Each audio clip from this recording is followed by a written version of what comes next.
Kia ora, this is Arun Jacob, your friendly and frank licensed New Zealand immigration advisor as well as education advisor, coming live once again from the beautiful city of Hamilton here in New Zealand. I'm coming live on a Wednesday as against my normal time of a Tuesday.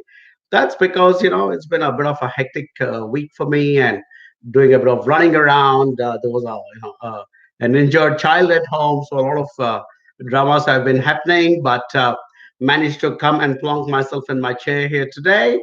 Back live on Instagram to all you wonderful people on Instagram, and back live again on Facebook and on YouTube.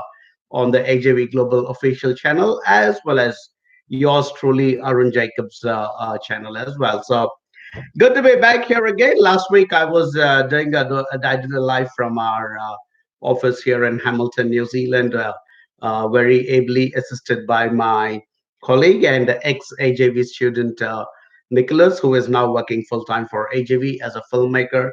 So he came out with this new gadgets and he hooked up the external big Panasonic camera to the computer and and that's why we guys could do some nice pans and zoom ins and zoom outs and that kind of stuff. But today I'm back to where I belong, back in my home office. But hopefully the lighting is a little better because I actually borrowed a light from Nicholas from his studio set up, and he was very kind to give me one of his. I think they call the Batwing lights or whatever. They have those funny Batwing kind of doors on them, so it's right behind me there, and I'm not having directly on my face, but I'm bouncing it off the white roof that I have. So hopefully the lighting is a little better.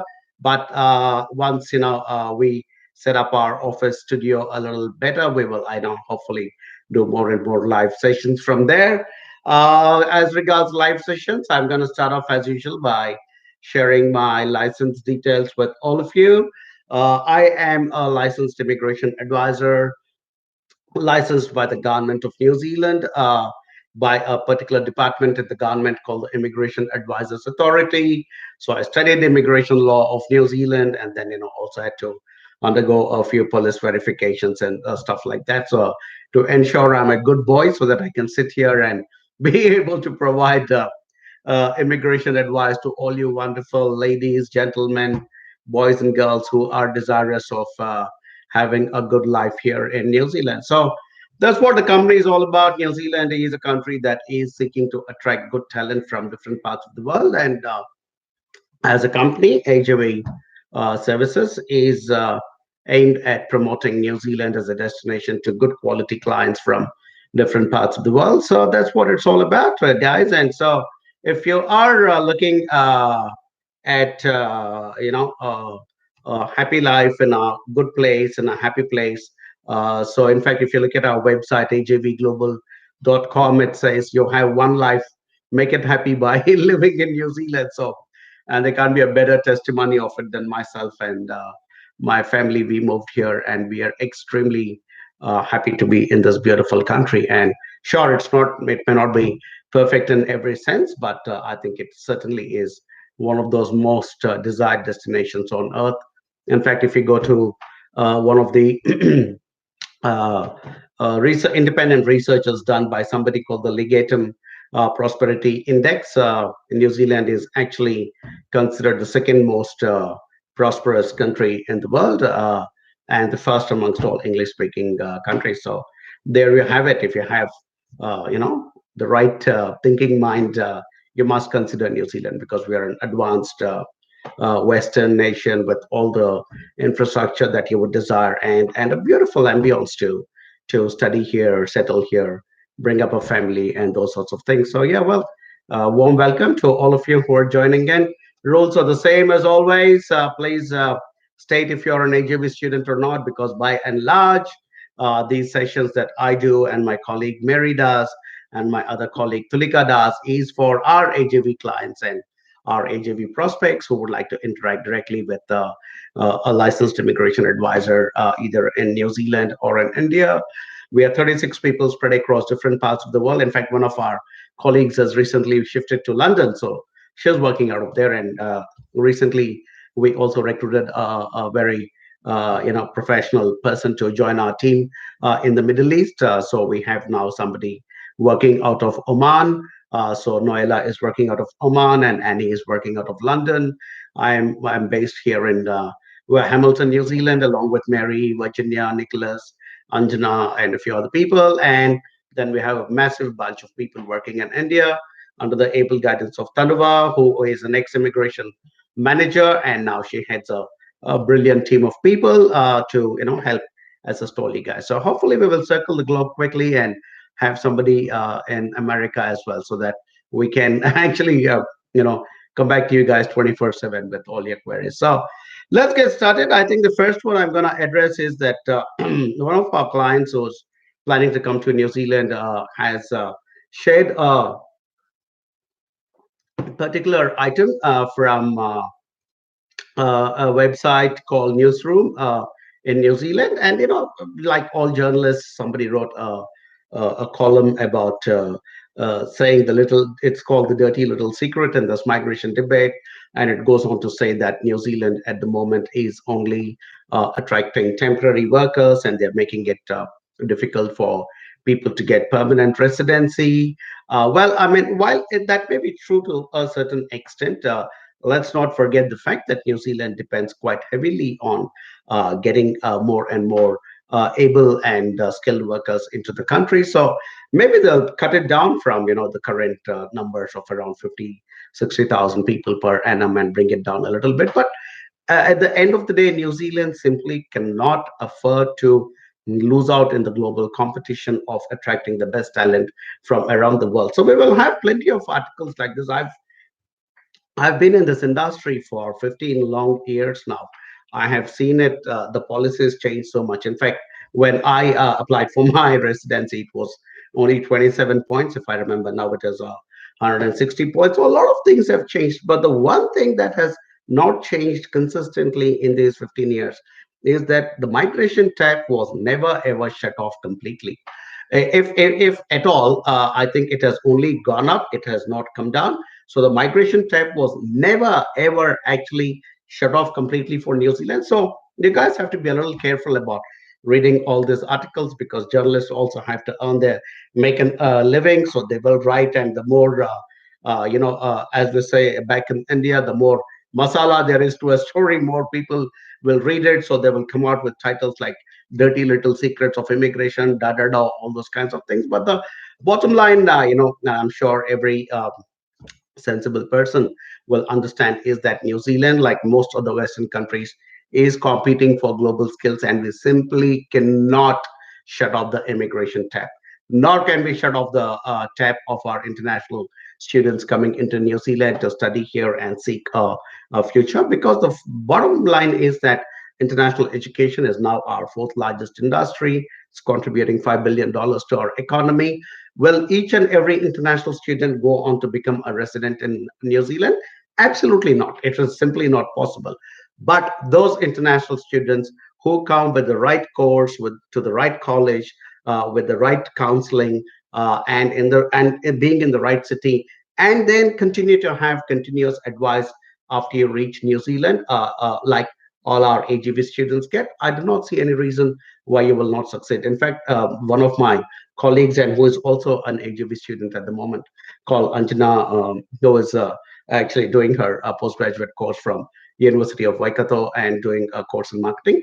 She's actually tracking to see what's happening with all our AGV students who have been in New Zealand for the past few years. And I must tell you guys, we are having some very, very happy outcomes. Most of our students are finding jobs and moving on into settling in New Zealand. And I think that's a very key element, is that they are working with a company that's based here in New Zealand, which means they have access to licensed advisors practically 24/7. They can walk into our office and get things sorted. We help them to network, to find jobs, and so on and so forth. So a lot of people who come in unsupported into New Zealand will struggle. I must tell you that. But people like the smart ones who are coming into New Zealand through a company like AJV, I think you guys will do very well.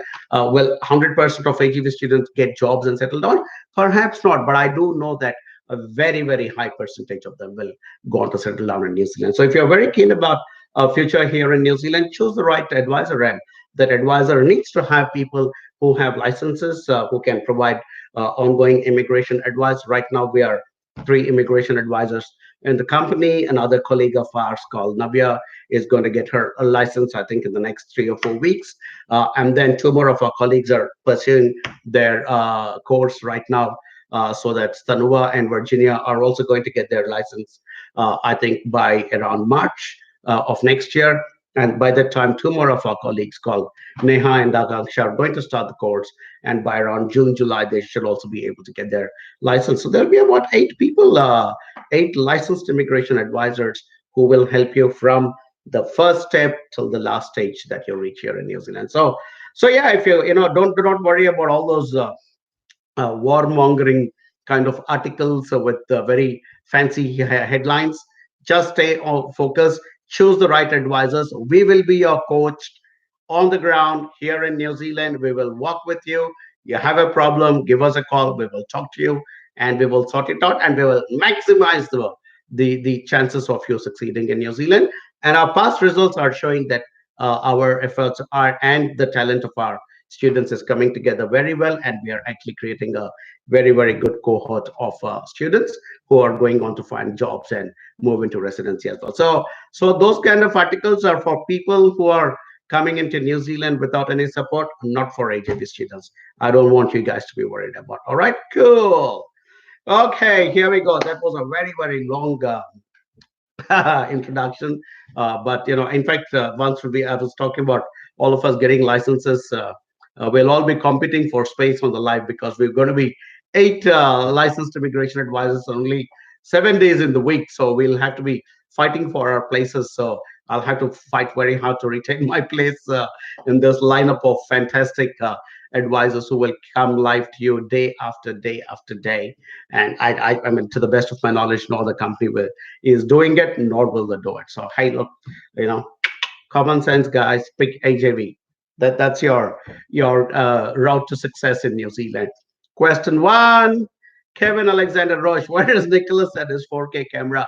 Kevin, thanks for observing it. I'm back to my good old laptop, which, by the way, is a very super smart laptop. It's a gaming laptop, and a lot of people end up thinking that I'm into gaming and stuff. But I wish I had the time to do gaming. I just bought a nice, powerful gaming laptop so that I can go live. I go live simultaneously on Facebook, YouTube, and on two different YouTube channels and on Facebook. So yeah, back to my good old laptop.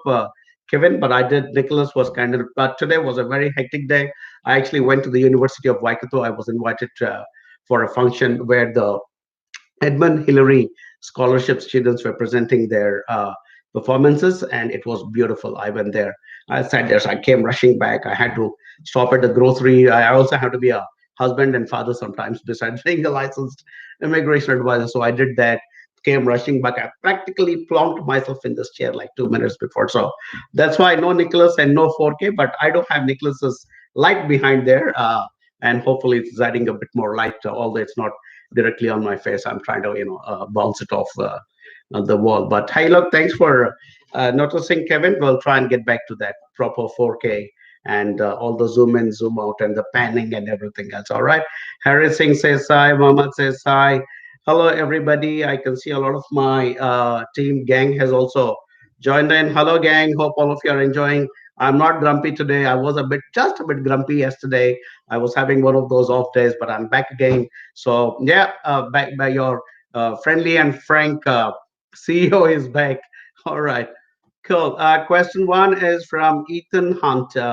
Two, right, sir. Want to know if there will be five in any section in IELTS? Will that affect our student visa for level five? I don't think so. If you have a five, especially if you're coming for a level five, but I can quickly cross check that for you. And if you are going to attempt to do a level five in New Zealand, then you need to have an academic score of 5.5 with no band score lower than five. So if as long as you have five and above, I think you should be good to go. Ethan Hunt.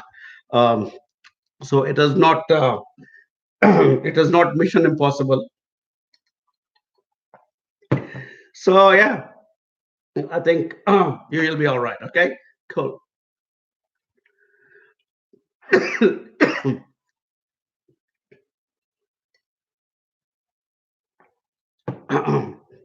Right, I have a comment from Ankit Vagela, uh, who, by the way, is one of our AJV students.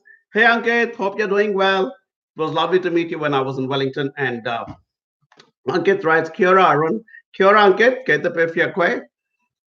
Just to back up your notion, Wellington is one of the most developed urban areas in the world. Wellington's HDI is comparable to Norway's HDI, which is the most developed country as of now.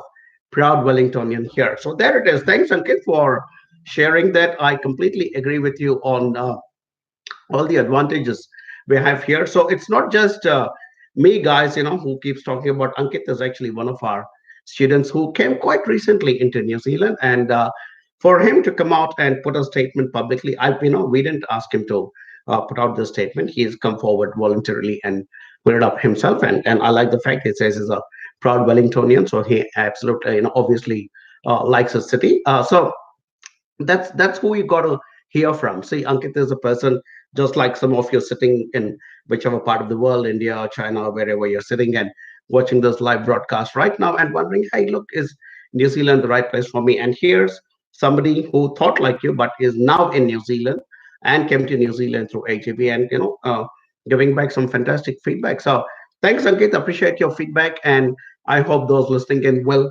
consider New Zealand as your first destination, because for too long, a lot of people planning to go overseas for studies thought of New Zealand as a backup destination. If they did not go where, if they were not able to go to their first destination like US, UK, Canada, whatever, I think that's actually a very wrong notion. In fact, the reason I started the company was to change that notion, is to let people know that New Zealand is actually a very highly desired and it's a high quality destination. But unfortunately, a lot of people don't seem to realize that, which is what our mission is, to try and let more good quality people know that there's this beautiful gem of the South Pacific, and you'll be very, very happy to come here. So thanks for the feedback, Ankit. Much appreciated.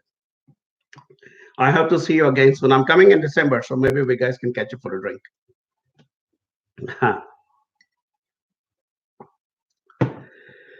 Okay, Tanvir Sheikh says, hello, sir. Good to see you live stream after a bit long time. Thank you, Tanvir. Besides the fact that I've been, running around like crazy, I've been running around like a headless chicken all over the world and now within New Zealand as well, with work, and more work. So I've not always been able to come and sit and do the live streams. Plus, I was also having a bit of a niggling problem with the throat. You guys can see I still keep sipping my water and I have the occasional cough.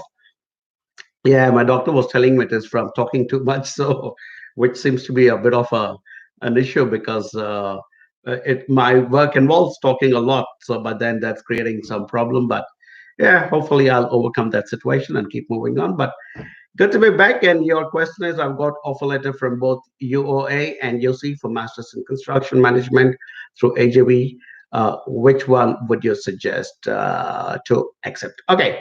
Um, Tanvir, because they are both equally very good universities, and there is no doubt that they are both top quality universities, I would strongly recommend that you consider going to Christchurch, because of the fact that Christchurch is still going through the rebuild which it had after the earthquake. So there is still a lot of construction activity happening in Christchurch, and which is the reason that you will be able to translate well into work after you complete. Not that there is no work in Auckland, but the other advantage of being in Christchurch is that if you do find a relevant job after you complete your course, you will also get those extra 30 points towards immigration, towards your resident visa, and which can be a massive, massive advantage because immigration, the resident visa is, the ones getting the highest number of points are obviously picked first from the pool.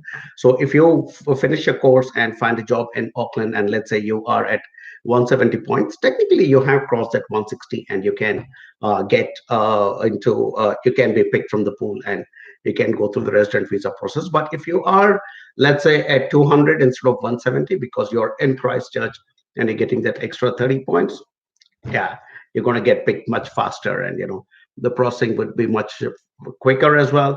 And I think as a policy, the government is trying to encourage people to move out of Auckland. So purely from that point, I think University of Canterbury is probably a good choice and fantastic university, one of the most renowned universities in the world.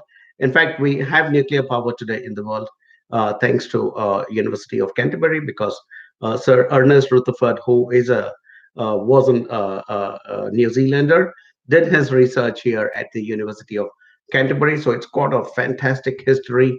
And then he did his research here, and then he went on to do the work which led to the splitting of the atom, which is why we have nuclear power today. So I've been fortunate to go to the University of Canterbury a few times, and fantastic place and great campus, beautiful ambience, and Christchurch is a beautiful city to live as well. And there are a lot of AGV students already there. We'll help you to connect to them, and then yeah, you can move forward from there. All right, thanks, Tanvir. Okay, I'm going to take a quick break and I'm going to check to say if my team has given me any inputs.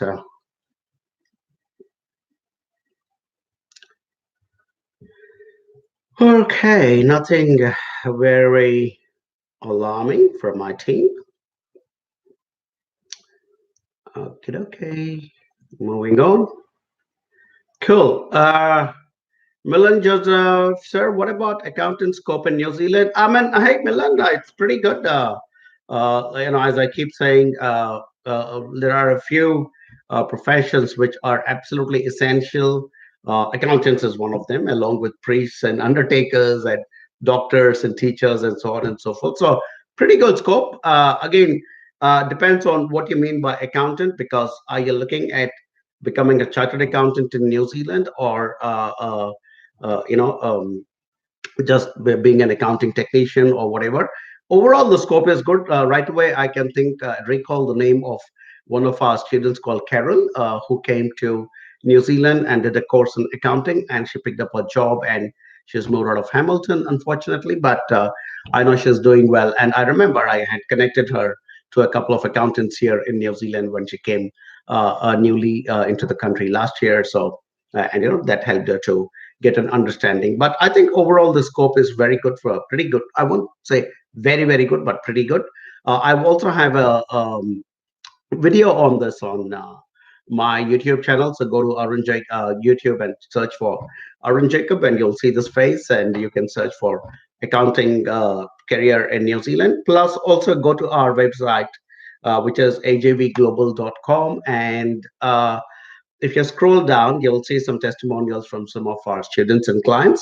And there's Carol's testimonial, and she's talking about her course here in New Zealand in the accounting field. So I think, yeah, overall, I do believe it's got a good scope, and I would really encourage you to consider coming here and working with us, because if you work with us, we can also connect you to all these people who are already here, seniors who have completed and moved on into jobs, plus some of our own network of friends uh, here in New Zealand who are chartered accountants and so on and so forth. So that, in fact, recently another one of our students, I'm just trying to remember as many as I can, but another one came from Sri Lanka, and he is also doing a course in accounting. And by and large, we haven't had any adverse feedback or any negative feedback from him. So, which means they are progressing quite smoothly. Okay, cool. And guys, as always, before I forget, in case you guys are wanting to get in touch with us, those are the places where you can get in touch with us. Toll-free number in India, email for India, New Zealand toll-free number, and email for New Zealand. That's because New Zealand closes at 5 o'clock sharp, and then Mary and her team all go away. But then there is a very big team of people in India, so we can still talk to you and continue the momentum. So ideally, try and pick an office that's in your time zone, so that it's easier for you to connect and have that constant source of information. If some of you connect with the New Zealand office, you'll have to wait a whole night for you to be able to get an answer, because Mary and the team go away home at 5 o'clock, and then they come back only at 9 o'clock the next day. All right, guys, cool. Right, yo. Yes, sir, Sikandar. Need to know about job in engineering as a HVAC technician. Pretty good scope, actually, to be honest. But again, try very good because in fact again I remember one of our clients called Bivin. Yeah, Bivin. Bivin is working as an HVAC engineer, and he says the scope is pretty good. In fact, there are quite a few requirements in his own company, is what he keeps telling me. But yes, sir, as I keep saying always, jobs are here, especially in a field technical, highly technical field like HVAC technology. But you have to be present in New Zealand to be able to find the job because without being present here on a valid work visa, nobody will absolutely, nobody will really give you a chance. So you need to be present in New Zealand on a valid work visa, which is why we encourage you to make a small investment of time, money, and effort. Come on a course here to New Zealand, do that course, get your post-study work visa with a 1, 2, or 3 years. And when you're here in New Zealand with a valid work visa and with your background in engineering and as an HVAC technician, and the fact that there are vacancies in this particular area, that's when you will actually crack a job and hopefully move on to getting enough points to be able to apply for residency as well. So that's the way you guys will need to plan this. All right, Yasser. So do get in touch with our team, and uh, yeah, we'll be happy to take it up from there. All right, cool. Next thing is from Chai Yadav and says, "Hi Ajay, no question. Just want to say thanks for all the information that you share and all the help you're providing to the fellow Indians." Hey Chai, thanks for that. I appreciate that. Yeah, I mean it's kind of nice. We do get a lot of feedback from people saying you Mary, Tulika, and very soon Navya is gonna join this gang of live presenters, live licensed immigration advisors who are talking about New Zealand. So, by the way, both Tulika and Navya are ex-immigration officers who work with the Immigration Department of New Zealand, and we're very privileged to have them on our team now. And they're also getting, one has already got a license, and Navya is about to. Yeah, our intention is to spread good, honest information about New Zealand because, by and large, the international education and migration industry is not considered very clean. There are a lot of people who would do anything to earn an extra dollar, and that is where a lot of young students and migrants are kind of put into the wrong paths. And then, because I live in New Zealand, we run across these people, and they're absolutely suffering because they've either chosen the wrong pathway or they've been put into something wrong. So that's the reason, Chai, we are trying our best to, put out good, honest information, and hope people will appreciate, and hopefully also come and work with us because it's not just me sitting up here and doing those live sessions, but once you come to New Zealand, we will be present for you day in and day out as well. And thanks, Chai, and not just for fellow Indians. Technically, I'm a New Zealander now, although I do come from India, but this is for everybody across the world because, yes, our largest market is India at the moment, but we also have fantastic and beautiful clients from Sri Lanka, Pakistan, Bangladesh, China, Singapore, Nepal, uh, where else? Egypt, Nigeria, Uganda, Brazil, US. We've had some from the US. So we have clients from different parts of the world. So yeah, but so to please keep following our work, and hopefully we will get you to the right place here in New Zealand. All right, cool. Okay, Ethan Hunt's question has been answered already. Okay, Ethan Hunt, what a lovely name, my friend. My team calls me Tom Cruise, by the way, not for the looks. The Tom stands for tired old man. Okay. Okay, Akash says, "Hi, sir. I quickly check to see if my team has given me any feedback about anybody. Yeah, sir, if you're still online, my colleague Ruben has also given me some good background information to pertaining to your question. It says that building project managers is a position on the long-term skill shortage list, and there is a shortage, and it falls under the construction bracket. And there is a graduate diploma course at one of the institutes of technology in building services, which has papers in HVAC and air conditioning technology for mechanical engineers, encouraging them to take it up. So fantastic feedback from Ruben, who quickly did some research and shared that with me. Fabulous, you know. Thanks, Ruben. I appreciate that work, Matt. Yeah, good work as always. Yes, sir. So that's definitely one of the courses you could consider. Take that course. Come if you study in Wellington, you will actually end up with a 2 years work visa. That's all you need. You need to be present in New Zealand with a valid work visa, and then go for it. I bet you'll pick up a job just like that because I know there are vacancies in HVAC and air conditioning. Okay, cool. Radio. My colleague Akanksha wants me to answer a question from Varaprasad, who is a current client of AJB, working with my colleague called Eunice. And Akanksha is Eunice's team leader. And so Varaprasad says, good to see you, Arun. Welcome back. Thank you, Varaprasad. I'm happy to be back here again, and my throat is behaving as of now. Kindly advise on the job opportunities after PhD in hospitality.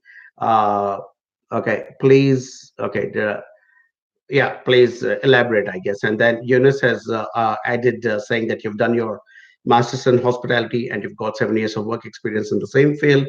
You're planning to go for PhD and you're preparing your research proposal now. Hey, Varaprasad, fantastic profile. Thanks, Akanksha, for sharing that, and Eunice for giving me some more background information so that it'll help me to, modulate my answer. Varaprasad, you're choosing one of the best countries on earth to come and do a PhD in tourism because we rely on tourism so heavily. If I'm not mistaken, tourism is right now the top most revenue earning industry for New Zealand right now. So you're coming to a country where tourism is right at the top of the pile in terms of how much of contribution it does to the economy. What better place than that, than New Zealand to come and do research in tourism? Because and so imagine the kind of prospects you will have because after you complete a PhD in tourism in a country like New Zealand, which relies so heavily on tourism as a money earner for us as a country, I think that it'll open up all kinds of doors for you. I could potentially see you working in the tourism department of New Zealand at the policy making level, or you could be working in one of the universities, going on to become a lecturer, or being an advisor to, some large tourism organization in New Zealand. So overall, good choice. I think you will do really well. So yeah, continue to speak to Eunice. She's a fantastic advisor, and we look forward to seeing you here in New Zealand. So all right, and don't you ever worry about the kind of advice you'll get. We will be there with you at each and every step. That is the AJV promise. Okay. And those of you who want to experience this AJV promise, that's how we get in touch with us. All right, guys. I think it does a mirror image on Instagram. So I'm going to show it first to my laptop and then to Instagram, which is running off my mobile phone. So I have it on a little wooden stand and it stands there. And yeah, so trying to use technology to the maximum people for a guy who grew up in a home without a telephone. Can you believe that? So once I told my kids saying, you know what, I grew up in a home without a telephone. They're like, what? How did you survive? I was like, yeah, we managed, and we're doing pretty well. Okay, Akash Francis says, hi, sir. This is Akash. I would like to do a master's in tourism. Hey, Akash, good follow up because I just answered Varaprasad, who wants to do a PhD in tourism. And so, very similar. You're also obviously going to have a lot of research in your master's if you're going to be doing a master's in tourism. So, very good country to do it because tourism is our top industry at the moment. So, there will be plenty of opportunities once you complete it. And especially you guys, who do masters and PhD, man, you'll be like gods of the industry because people will want to pick your brains for good knowledge. Because any industry, there are the frontline workers, and then there are the top level policy makers, and so on and so on. And for those kinds of positions, you obviously need to have good research background and good analytical skills, and that's what a master's or a PhD will do. So yeah, good choice, Akash. Get in touch with the AJV team, and we will make your dream come true. And please come and contribute to our tourism industry. We need good researchers to improve our tourism industry and make it the best in the world. All right, thank you.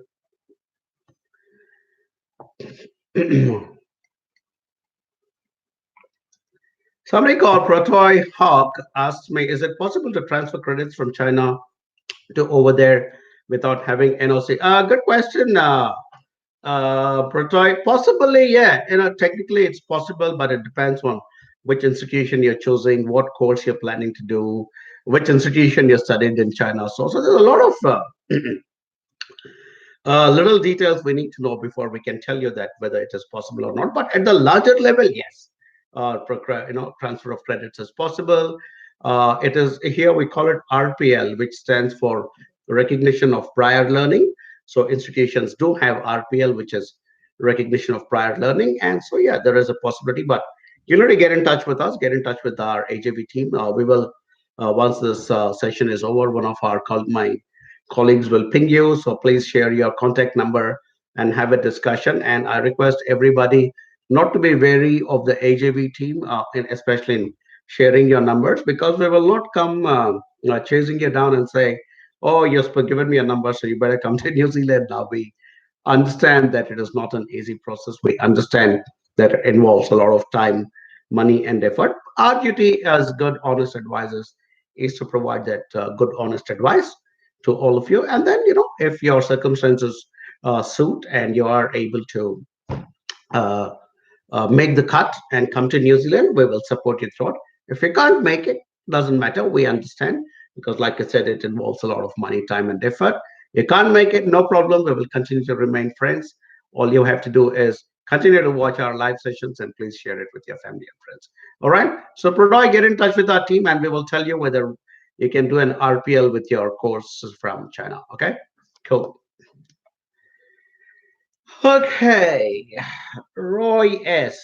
Roy S says, "Hello, sir. I'm a mechanical engineer working as design engineer for past 4.8 years. I'm planning to do PG diploma in New Zealand, but I have a confusion in whether to take PG diploma in mechanical engineering or design engineering. How can you advise me on this?" Good question, Roy, because they are engineers are in the long-term skill shortage list of New Zealand. And irrespective of whether it is mechanical or civil or electronic or electrical or design engineer, wherever. So pretty much all engineers are in the skill shortage list of New Zealand at the moment.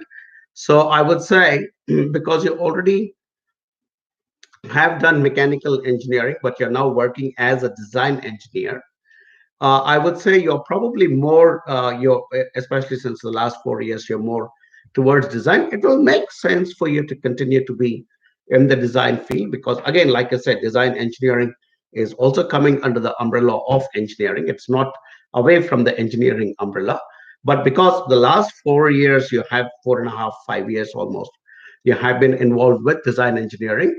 Yeah, I'd say stick to design engineering because that's what you have earned um, a forte in. Build on it and make it better. Like last 15 years, I'm in the New Zealand immigration, education and immigration industry. If suddenly somebody asked me to start talking about Canadian immigration, I wouldn't know anything. I mean, it might be similar, but so that's my forte. So, and I think we should all play always play to our strength and to our forte. And so, I would strongly recommend that you pick up design engineering. And like I said, whether it's mechanical or design, you will be able to keep moving forward. And the beauty is, if you already have a qualification in mechanical engineering, and now if we add another qualification in design engineering, technically you could seek opportunities in both areas. And if you're coming as an AJV student, we will work with you and guide you as licensed advisors, tell you how we can work your way through the system in terms of finding a relevant job. And if you actually crack a mechanical engineering job, how can we help? How can you still proceed to residency? We can assist you with all those things. All right, cool. So please do get in touch with us. I hope you're already in touch with our team. And yeah, Ruben says, Roy, you're already in touch with him. So yeah, good, good. Continue to speak to Ruben, and we'll be happy to. Yeah, and you have been suggested the PG diploma in mechanical engineering, which is a good course because that will give you 3 years of post study work visa and the computer aided design is a part of it, and which is another very good skill to have. So that will also increase your options for a job in New Zealand. So I think what Ruben suggested actually makes a lot of sense, Roy, to have this PG dip in mechanical engineering with confidence in design. So you're satisfying both sides of what your background is. All right, cool.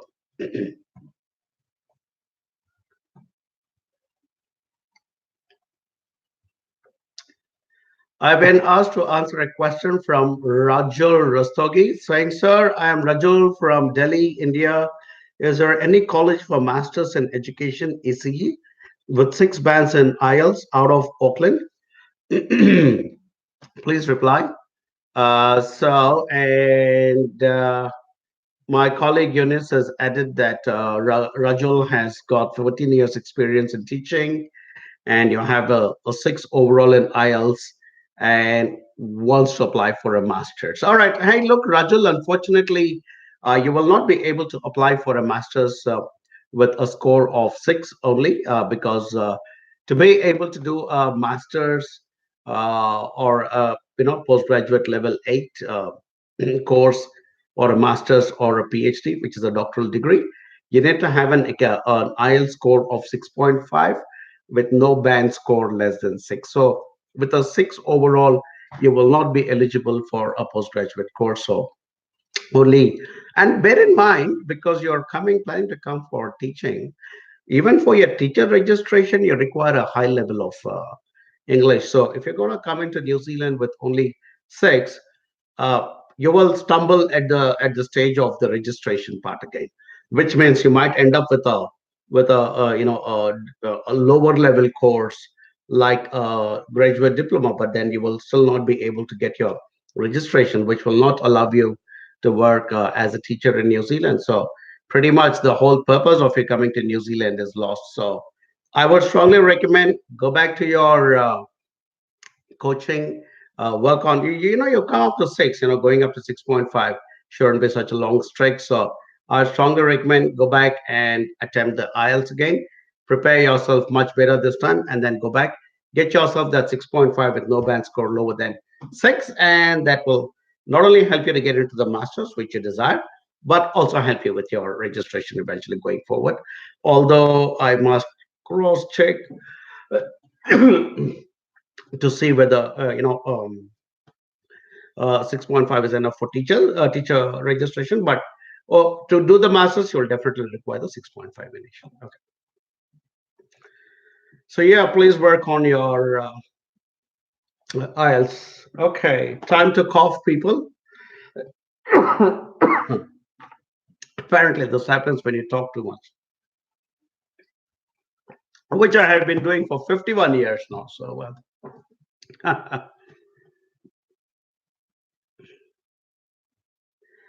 Okay, Rensha the Rinku asks, Hi sir, I completed BSc Physics, but I have so many backlogs. Can I study Masters in New Zealand? Hey Rensha, thanks for being honest and sharing the fact that you have backlogs. BSc Physics is fantastic, by the way. I think it's a great science background to have. What was the reason you had this backlogs? Was it because you were not well? Was there some incident in the family? Was there a health problem for you?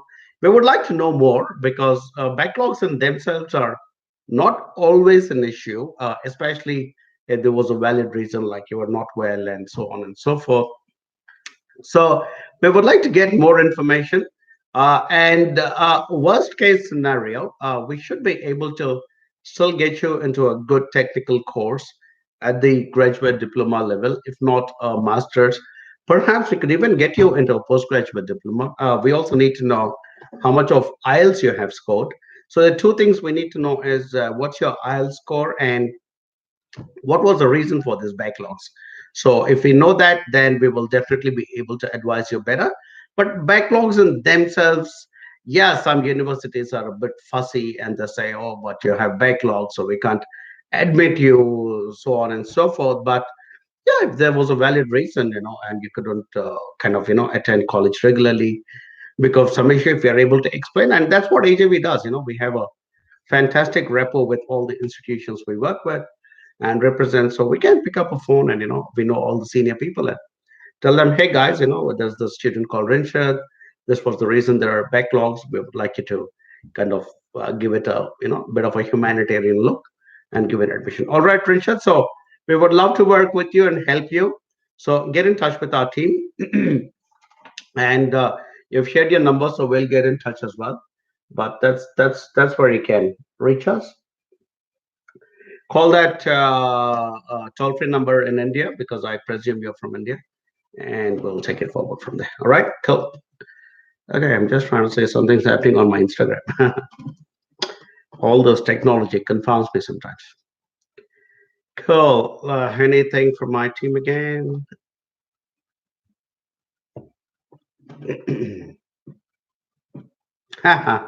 One of my colleagues is having a bit of a laugh with me. She says, I've done MSc Physics course options for me and no backlogs. No course options, Neha. You first get done with what has to happen inside HJV. Right. Mohit Patel. I'm holding BE Civil, graduated in 2017. Mohit, you haven't shared your number, man. Mohit, I know you're given your email address, but I would really like you to give us your phone number as well, please.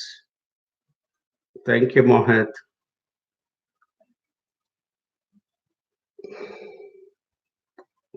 Harry Singh asks, hello, sir. I want to know about today's decision on decline partnership visa, how this will help those whose partner is on work visa, please. So the question is not very clear, Harry. Did you apply through us, and is that why it got declined? So,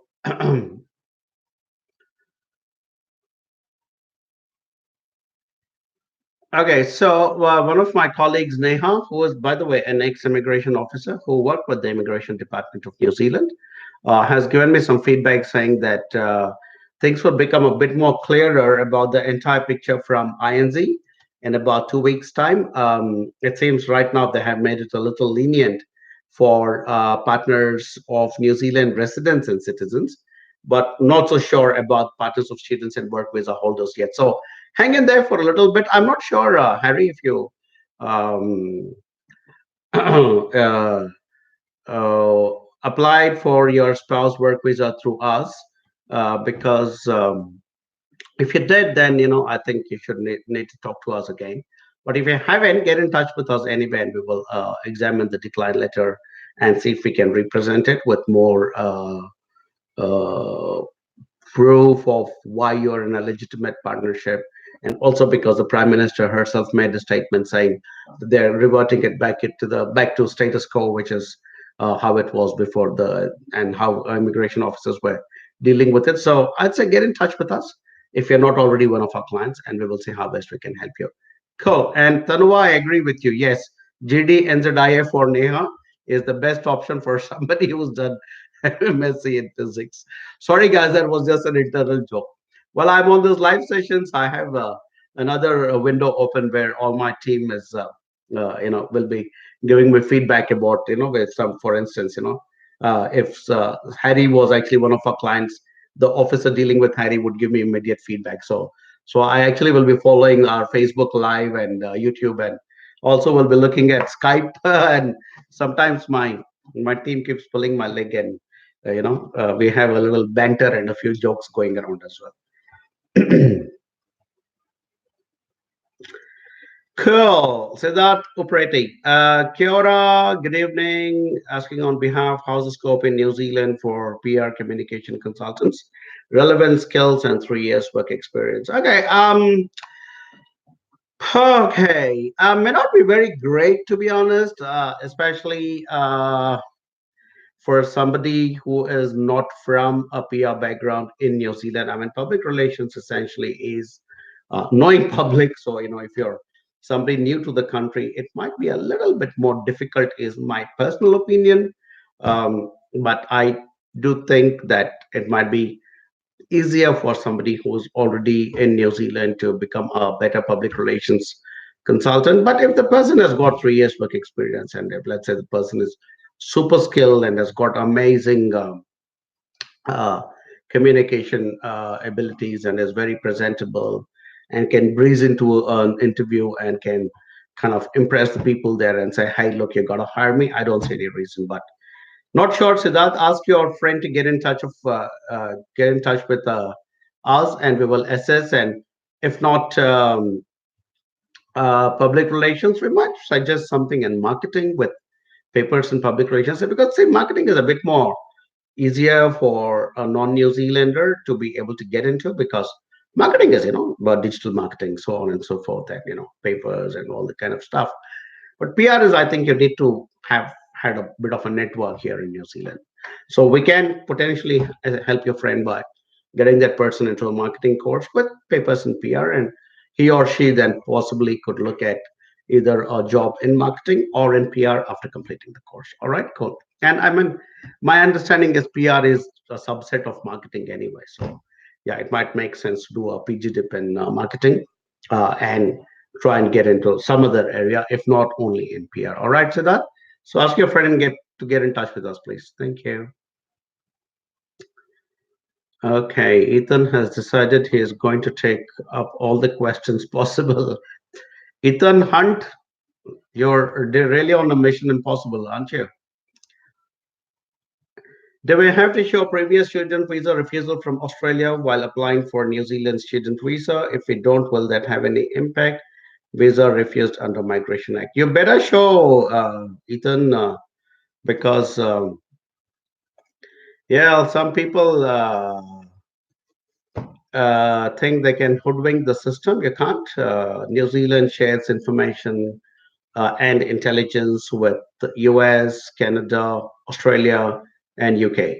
So these 5 countries, they are called the Five Eyes. They have their own,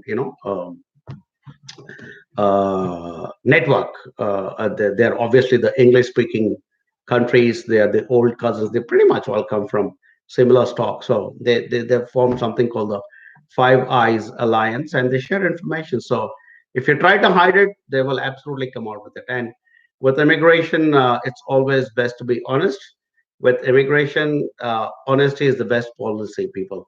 So always, always, always be honest. It doesn't matter, when you go to a doctor, you're honest, aren't you? You don't try to hide some symptoms, because then you might end up getting the wrong medicine. Same thing with immigration, because some of you might hide and get away with it, but at some stage in future, if they catch, they can still throw you out of the country. So yeah, don't take chances. Please be honest. Okay. Anand Mishra says, I wanted to know whether doing MBA from India or New Zealand will be advantageous in context with placements as well. Okay, Anand, India is a massive market. So if you do an MBA there, I do believe you will get a job quite easily. New Zealand is not such a big market. But if you do a good course, you could potentially still end up finding a job here as well. The difference is that you working in India will be very different from working in the Western world. And I think what you guys and girls will get when you come to New Zealand is working at in the Western world, which operates, from my own experience, because I also started my career in India, and I worked for really, really good companies. Like I worked with Xerox, I worked with Canon, and I worked with Tata Teleservices. So that's my background. So I work with some of the leading companies in India. And yet, when I came to New Zealand, or when I went abroad to some of the Western countries, I saw that the level of work is it's a little different. It's a little higher in terms of various things.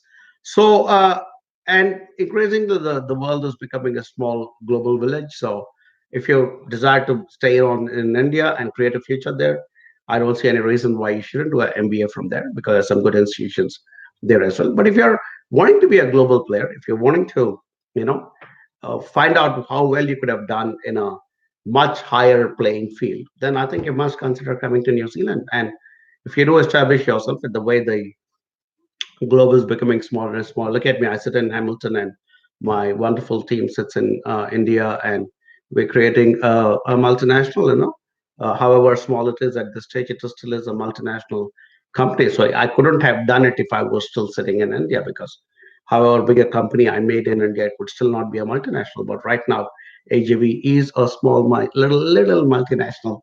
But yeah, that's the kind of advantages you'll have when you come overseas. So I'd say young people like you in this time and era when the world is becoming smaller must get out and seek opportunities in the big wide world. So yeah, do that. And if you still want to go back to India and do something there, you'll always have the option, just like how I have that option as well. Okay, okay.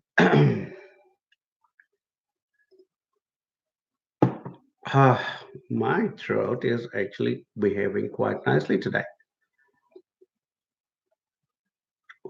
Dhruv Doshi, best university for tourism in New Zealand.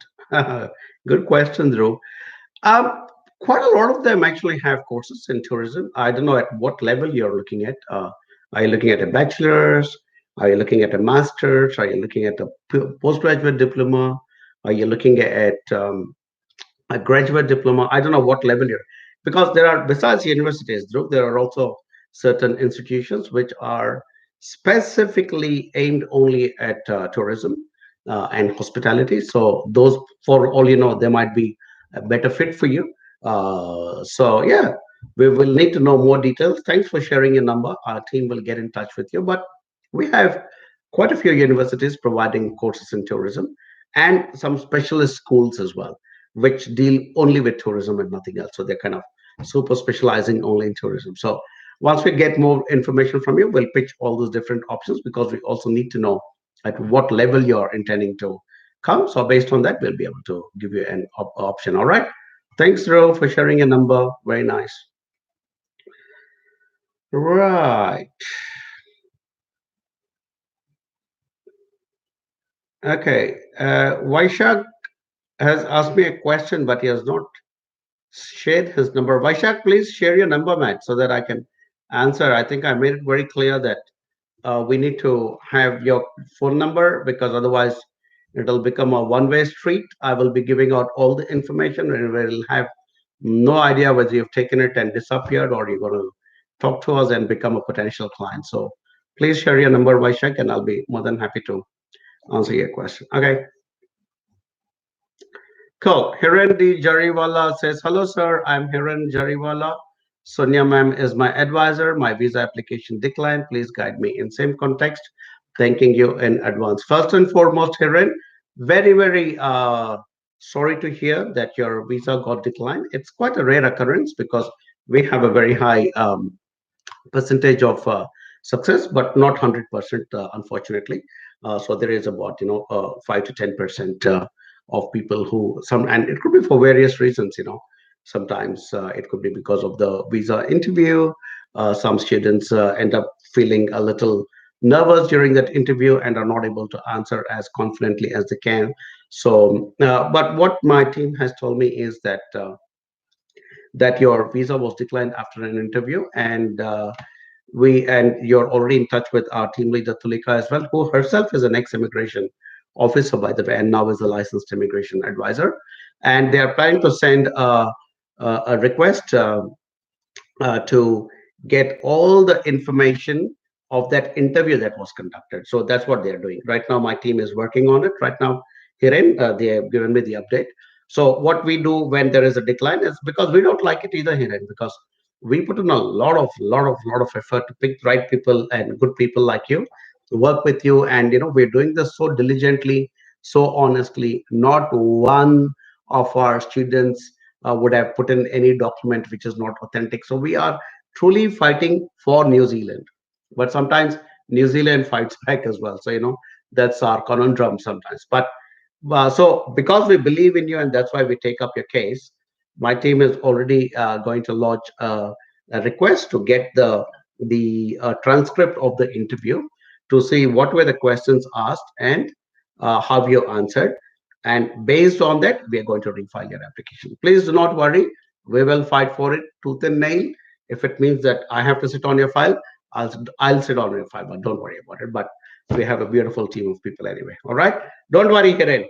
We will work on this and get you back on track. All right. I know it is very disappointing, But I give you my word that our entire team will work on this and try and make it right for you. Okay, but you kind of work on your interview skills a little bit, because by and large most immigration officers take advantage of the fact that sometimes students don't answer confidently during the interview and say, because of this we are not able to give a visa. So maybe you need to brush up a little bit, but it's not, all is not lost.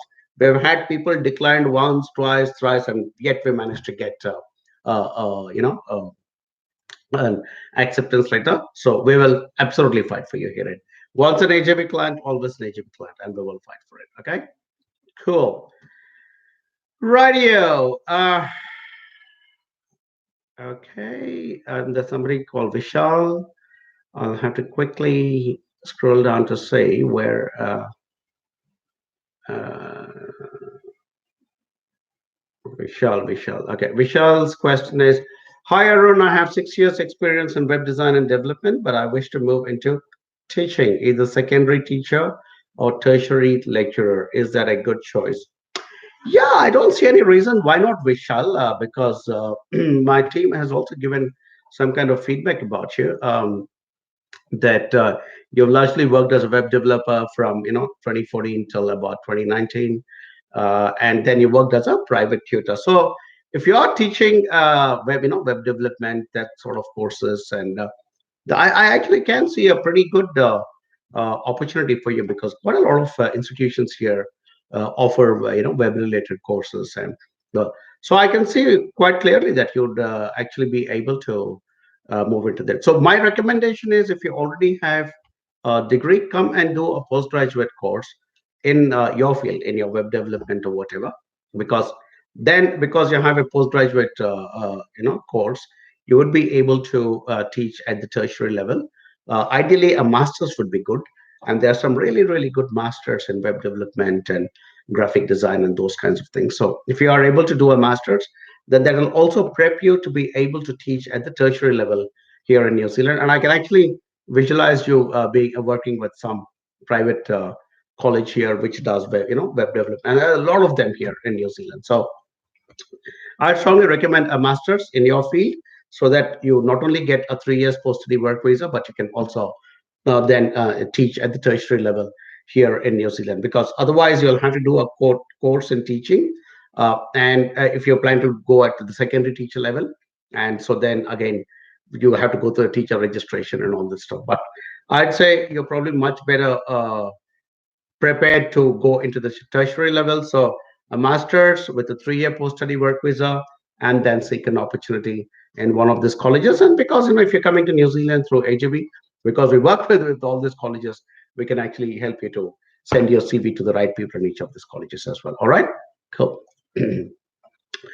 Okay, my team has told me to ring the bell, and all of you who follow my live broadcast know what that means. Time's up, but I'm gonna answer one last question, because they also try to squeeze in one last question before I go away. So Ruben has very cleverly. Ruben is one of my colleagues. Very cleverly, quickly, pasted one more question. So let me get on with this. Okay.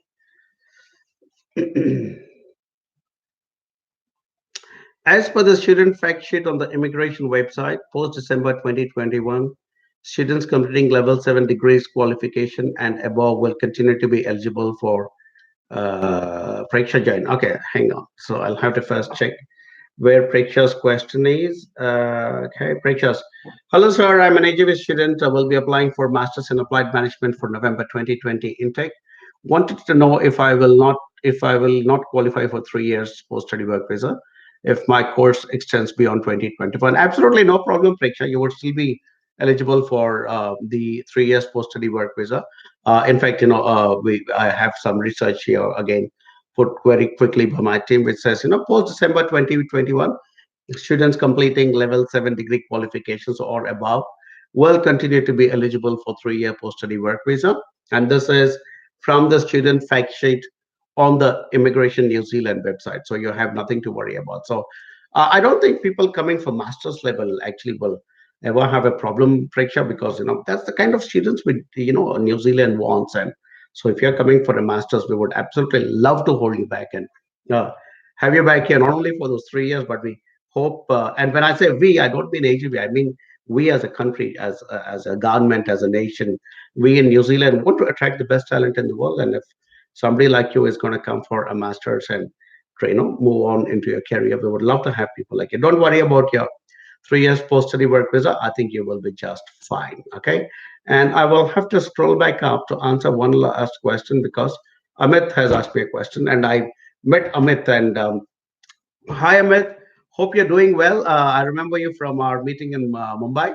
Yeah, good to see you here. And so when I was scrolling up, I saw Amit had also asked a question, and I didn't want to go away without saying hi to Amit and also answering his question. So Amit says, "Sir, my name is Amit." I know Amit. Come on, man. We had such a good conversation, and thank you for that lovely, lovely gift. We all had a good time with that. I'm an AJV client. Can you please let me know what is the latest news about partnership visa? Have they started issuing visas? Yes, Amit.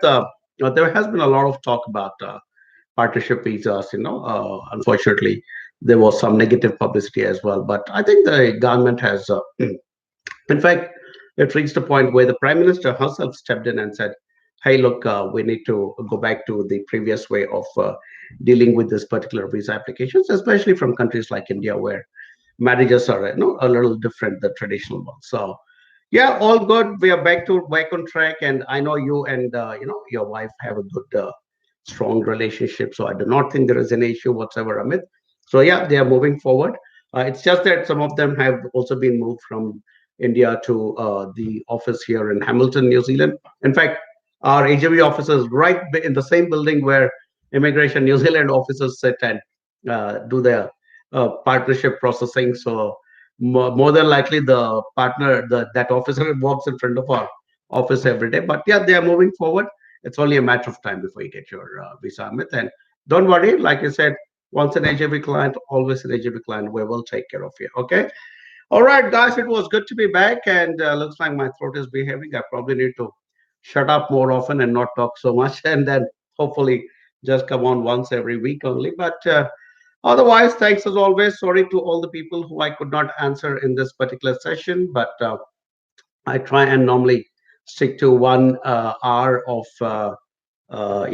doing those live sessions, mainly because of the fact that my throat doesn't hold up very well after that. But pleasure as always to come back and talk to all of you. And this week again, Tulika, my colleague, will be live.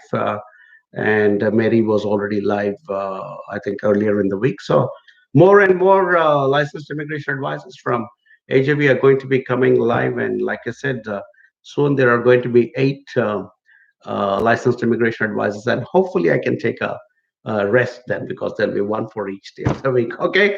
On that very positive note, good night, people. Thank you so much. Please share this video, which will become a video and sit on our Facebook and YouTube, and share it with your family and friends. If you're looking for good, honest, authentic information and service and a good, friendly, frank team to help you realize your New Zealand dreams, AJV. Thank you. Good night. Pomarie. Bye bye.